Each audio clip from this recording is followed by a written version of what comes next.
My wife and I have been wearing Barefoot shoes for years now, and Vivobarefoot is the brand we've used the longest. So with more than 14 pairs between us, I think we're pretty qualified to offer solid long-term and in-depth review of this brand and their shoes. Most of the models made by Vivobarefoot are unisex, so this review is relevant to both men and women. My wife has given me her feedback on the ones she's used, so hopefully this will provide a balanced review of the various models, especially since she and I are totally different in many ways. If there's a specific model you're interested in, they will all be timestamped below, so you can play around with the chapters as you like. We've also provided links to them along with our discount code in the description. But first, I'd like to give you our general view of the Vivobarefoot brand and shoes. I'll elaborate on these points throughout the review in relation to each model. Overall, we feel that Vivobarefoot strikes a good balance between fashion and utility while still encapsulating the barefoot design into all its shoes. This is probably why the brand is currently doing so well in the space. However, Vivos might just not cut it for the die-hard barefoot shoe enthusiast. Some models are true barefoot shoes in my opinion, while others are in between a barefoot transition shoe and a proper minimalist shoe, which is what I think grabs the masses but fails to satisfy the diehards. That said, Vivos come in styles that cater for pretty much any occasion, from running to hiking and even semi-formal occasions, which is great. Price-wise, Vivos are quite expensive, but they do have a model now that is actually pretty affordable, and we also have a little hack for women with small feet that can get them a pair of Vivos for almost half price, so stay tuned to the end for that. We have also found Vivobarefoot shoes to be some of the most durable footwear we have ever worn, which means that they should last a long time if looked after. Remember, the true cost of a shoe is equal to the price divided by the number of days used. And when you factor in inflation, it sometimes works out cheaper to buy a high quality pair of shoes that lasts 3 or more years than buying a cheaper pair every year. Okay, so those are our general thoughts on the brand, but let's now dive into the in-depth review of the various models, starting with Vivobarefoot's long-time fitness flagship, the Primus Lite. I previously had the first generation Primus Lites, which I sacrificed in the teardown video in which we compared Vivobarefoot shoes to regular running shoes. While it was painful to cut my favorite pair of Vivos in half, I did learn a lot about the construction of these shoes, including how their unique puncture-resistant soles actually work. As a viewer, you'll have a lot of fun watching that video. Links are up here or down below in the description. Let's try that again. Anyway, I currently wear the newer Primus Lites as my main training and road running shoe from Vivo. But what's really cool about this model is that it has probably attracted the highest number of compliments from friends and family. People seem to find them aesthetically pleasing and a lot classier than your typical training shoes. For this reason, I often wear them with jeans as casual wear. So from a value perspective, if one uses them as both a training and everyday casual shoes, one is essentially replacing 2 pairs of regular shoes with just 1 barefoot pair. Furthermore, the durability of the Primus Lites is impressive. I had worn the first generation regularly for over a year, both casually and in training by the time I cut them up. You can be the judge of what state they were in when you watch that video. The new Primus Lites feel even more robust and hard-wearing than the previous generation. While I haven't been wearing them as much because I have so many shoes to wear at this point, this is the state they are in after a year of moderate usage. To me, they still look new. I've also washed them in the washing machine because they got soaking wet in the rain one day. Oh, and that's another point I have to make. They are not weatherproof by any means. However, I see that Vivobarefoot recently brought out an all-weather version of these shoes, which is great for those living in rainy climates. My wife also has the Primus Lite. She likes them a lot but prefers the Geo Racers, another training shoe which we'll get to a little later. Next up is the men's and women's Primus Knit Lux. This is basically a copy of the Primus Lites but made with premium natural materials. Personally, I love the added sock design because it makes the shoe fit more snugly around the ankles and provides added comfort at the same time. The leather of the Primus Knit Lux also gives these shoes an even classier look than the Primus Lites. While I haven't had them as long as the Lites, I'm pretty confident that the leather will age better than the polyester upper of the Lites. I like the look of aged leather shoes as long as one can prevent too much creasing and curling in the front. I use these inexpensive spring-loaded shoe trees from Amazon to maintain the natural shape of my shoes.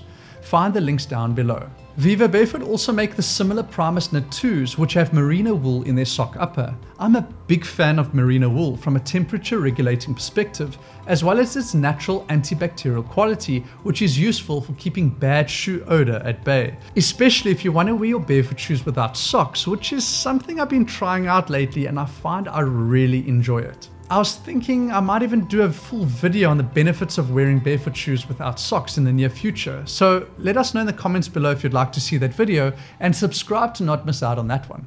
Vivobarefoot is also experimenting with this knit range by including a newer model with a Velcro strap design instead of laces. To be honest, I don't know what I think about the strap. The last time I wore strap footwear apart from Olympic weightlifting shoes was when I was 10 years old. What do you guys think about adults wearing shoes with a strap? Should we include them in our upcoming barefoot shoe review?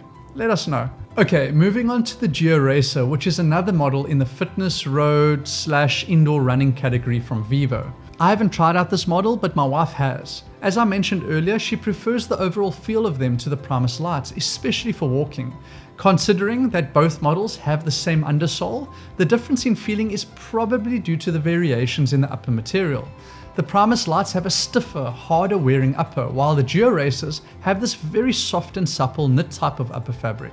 So based on our experience, we would recommend the Primus Lite as more of a gym shoe because they can handle weight training and ballistic work due to the hard wearing materials of the upper, while the Geo Racers are better suited to walking and running due to the suppleness and comfort of the weave-like material in their upper fabric.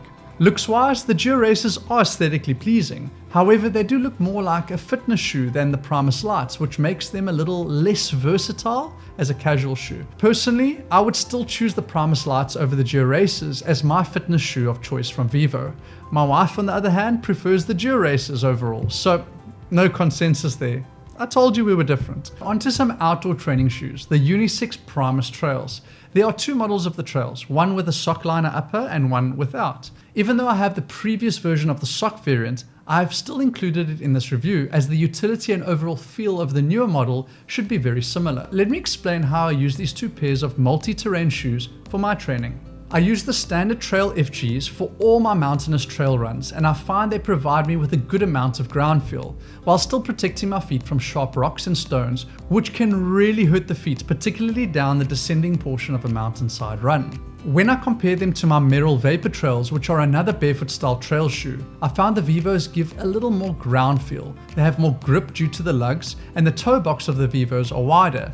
So in every respect, I prefer the Vivos over the Merrells for trail running.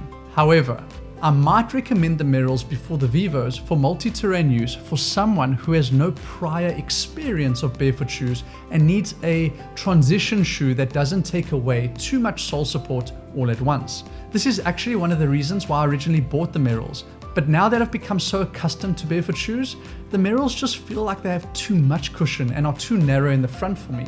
Nevertheless, they did serve their purpose at the time. I'll include links to the Merrell Vapor Trails down below too, because they are not bad shoes and can also often be found at really low prices on Amazon. Anyway, I find the knit sock variants of the Vivobarefoot trail running shoes very exciting because they can be used as a substitute for cleats in many sports. For example, I play futsal on AstroTurf and use these as a substitute for soccer cleats. They grip the ground superbly, and because of the snug sock design around the ankles, they really become one with the foot, which is great for when you need to rapidly change direction during these games. I can definitely see them being used in many other sports that are played on grass or AstroTurf, especially considering that at this point in time, there is no barefoot style cleats on the market. Okay, with all the sport shoes out the way, let's look at the casual barefoot shoes that Vivobarefoot has on offer, starting with the unisex Geo Courts. The Geo Courts have become a hugely popular barefoot leather sneaker because they look so similar to normal leather sneakers, which are a staple in many people's cupboards. However, the benefits of using the Vivo sneaker over some of the better known brands is that you get the zero drop, thin and flexible soles, and the natural foot-shaped toe box in the Geo Courts instead of the cramped toe box and unnecessary posture-altering heel cushion found in other brands. And to be honest, these design changes, while significant to the body, are still very subtle to the eye. So it still looks like you're wearing traditional leather sneakers despite the barefoot style design changes. Now, from a pure barefoot perspective, I have found this model to be a little stiffer than the other barefoot shoes. This is probably due to the lip and overall general design of the soles, as well as the stiffness of the leather. So the barefoot shoe purist might not enjoy these shoes as much as some of Vivo's other designs. Nevertheless, I found the shoe to have enormous versatility because I can dress them up or down depending on the occasion. The sneaker also comes in the iconic all-white color, as well as some brighter colors for women, which gives us even more choice. Next up, the Addis men's and women's leather shoes, which are similar to the Geo Courts. This model was made possible due to Viva Barefoot's collaboration with the Soul of Africa non-profit. The shoes are made in Ethiopia using ethically sourced materials. Apparently, a portion of every sale of this model goes to funding the underprivileged in Africa. I tend to be skeptical about brands that advertise their philanthropy too much, because it starts to feel like a bit of a marketing ploy more than anything else. Nevertheless, the extra jobs that this partnership creates in Africa resonates with me since I was born and raised in South Africa. Furthermore, the fact that this shoe is produced in Africa has made it one of the most inexpensive leather barefoot shoes that I've seen thus far. It is certainly the most affordable barefoot shoe made by Viva Barefoot. So I guess Viva could have taken even more margin and priced it the same as the Geo Courts, for example, but they didn't. For this, I give Viva a thumbs up, and I'm happy to recommend this model. Looks and feel-wise, I like them. They come in various colors, so I can see many people wearing only this model as their casual barefoot shoes. The toe box is also the widest of any Viva Barefoot shoe I've tried, which I actually really like since the other models are borderline too narrow for my foot shape. The only downside is that the Addis is a little stiffer than some of Viva Barefoot's other models, but because I recently got them, my hope is that they will soften up over time with regular use. Next up on our list is the Gobi II men's leather high tops. I've had this pair for just over 2 years and wear them often throughout the winter months. This is a model that Viva Barefoot hasn't updated for a long time because it's perfect as is. The design is simple and classy, the leather is super soft, and it has a similar 4mm zero drop sole to the Primus Lite, which gives a pretty good amount of ground feel. I also like that they provide a cork inner sole, which provides extra warmth in the winter. Viva Barefoot also makes a special thermal inner sole that is sold separately for this purpose. I usually rub a little bit of leather wax on the shoe during the rainy season, which makes them semi-water resistant. I've also found the Gobi IIs to be roomier in the forefoot than some of the fitness pairs. Overall, this is an excellent everyday smart/casual shoe, and it can definitely work as an office shoe too. However, if you're not into the high tops, then Viva does offer the similar ride too as an alternative. For the women, there is also the Fulham ankle boot, which serves a similar purpose to the Gobi IIs. My wife is yet to try them, but if you'd like us to do a Viva Barefoot winter shoes and boots review later in the year, let us know in the comments below and we'll get our hands on all the brand's winter shoes and start testing them out. Moving on to the women's Opanka leather slip-ons. So my wife got really excited about these shoes because being pregnant, she started finding it tough to bend down and tie her shoelaces. Anyway, the Opankas are leather inside and out, which has enabled her to slip them on without even needing to wear socks. This is the benefit of natural materials such as leather. They are less likely to become stinky, which makes them suitable for wearing without socks. She has also reported that being sockless has improved her ground feel and toe spread a lot. So now I'm also experimenting with various models without socks. I'll provide you with my thoughts on this in future videos. My wife also loves how versatile the Opankas are style-wise. She wears them with dresses, jeans, and even shorts. Her only negative feedback is that they are slightly narrow in the front than the other models.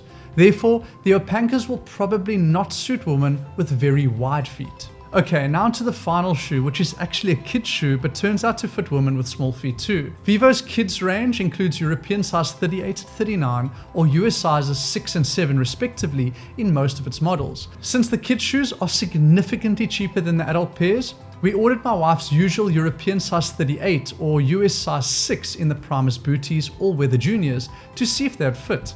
It turns out they fitted her exactly the same as her other pairs. You would not really be able to tell that they were made specifically for youngsters. So yeah, this little hack with our discount code can get you these all-weather high tops for just $83 US, which can make Vivo's a lot more affordable. Well, that concludes our in-depth review of Viva Barefoot shoes. If you enjoyed this video, please give us a thumbs up and comment on what barefoot shoe reviews you would like us to do next. We are even planning to do one with over 10 brands and 30 different models later this year, so subscribe so as to not miss out on that monster review.